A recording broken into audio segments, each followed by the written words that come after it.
World economic forum या WEF एक बहुत ही बड़ा इंटरनेशनल ऑर्गेनाइजेशन है। इसे 1971 में क्लाउस श्वाब ने बनाया था। WEF का हेडक्वार्टर्स कोलोग्नी, स्विट्जरलैंड में है। इसका मकसद दुनिया को बेहतर बनाना है। बिजनेस, पॉलिटिक्स, एकेडेमिया और दूसरे सेक्टर्स के लीडर्स को साथ लाकर। WEF एक प्लेटफॉर्म की तरह काम करता है डायलॉग के लिए, जहां ग्लोबल इश्यूज पर डिस्कशंस होते हैं। ये ऑर्गेनाइजेशन ग्लोबल, रीजनल और इंडस्ट्री एजेंडास को शेप करने की कोशिश करता है।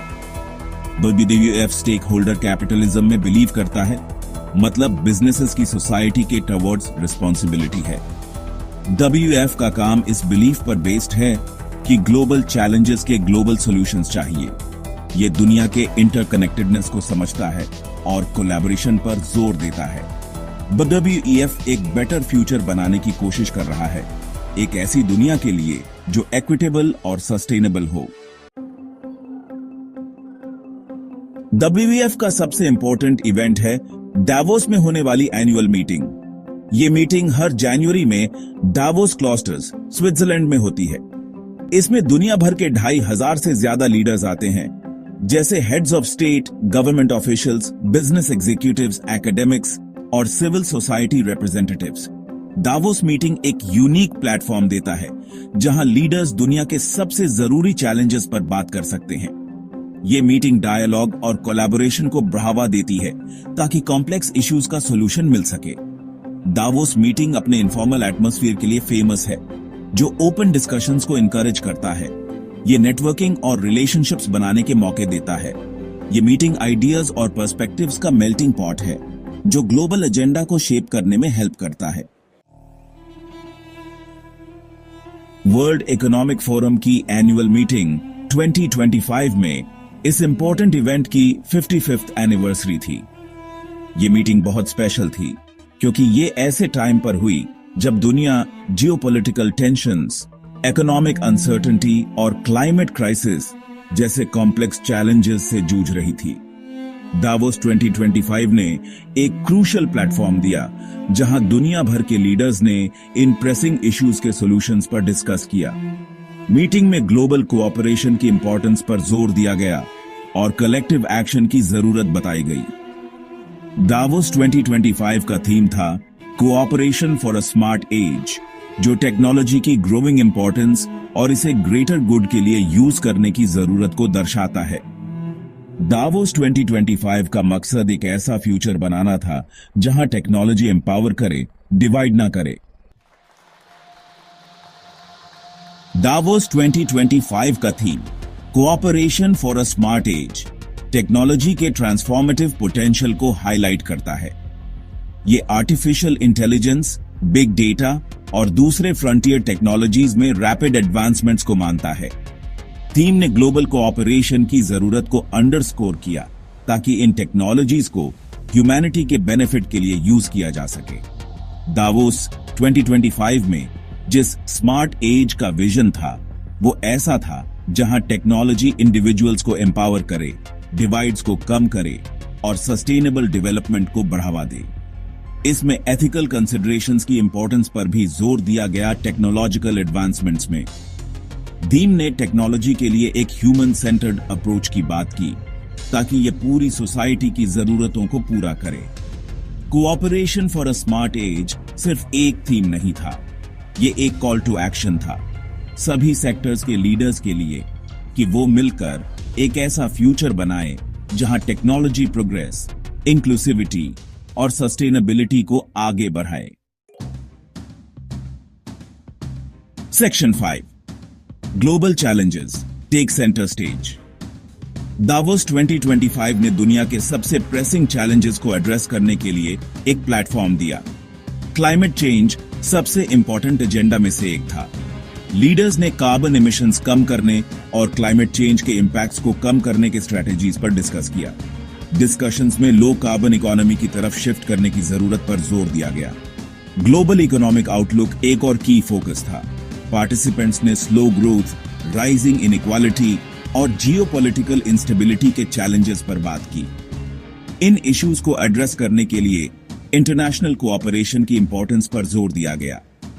दावोस 2025 में डिस्कशंस इन इमीडिएट चैलेंजेस से आगे भी गए। लीडर्स ने फ्यूचर को शेप करने वाले लॉन्ग टर्म ट्रेंड्स पर भी एक्सप्लोर किया।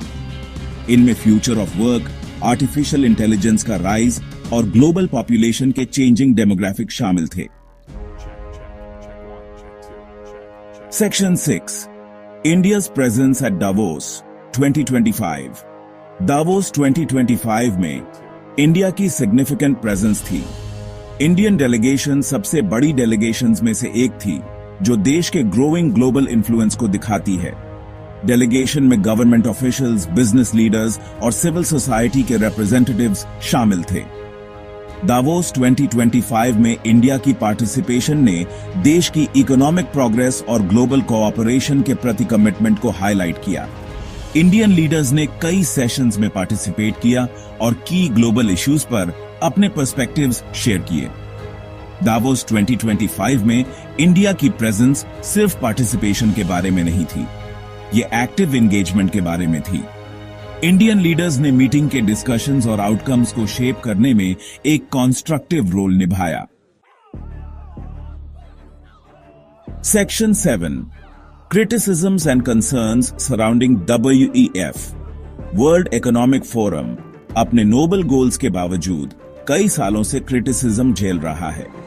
कुछ क्रिटिक्स का कहना है कि WEF एक एलिटिस्ट गैदरिंग है जो आम लोगों की रियलिटी से दूर है। वो दावोस मीटिंग के हाई कॉस्ट की तरफ इशारा करते हैं, जिसकी वजह से सिर्फ वेल्थी और पावरफुल लोग ही पार्टिसिपेट कर पाते हैं।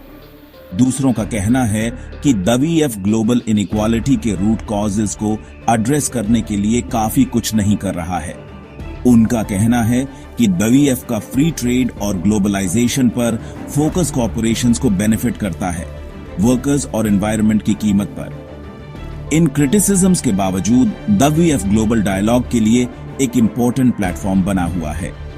ये अलग अलग सेक्टर्स के लीडर्स को एक साथ आकर दुनिया के सबसे प्रेसिंग चैलेंज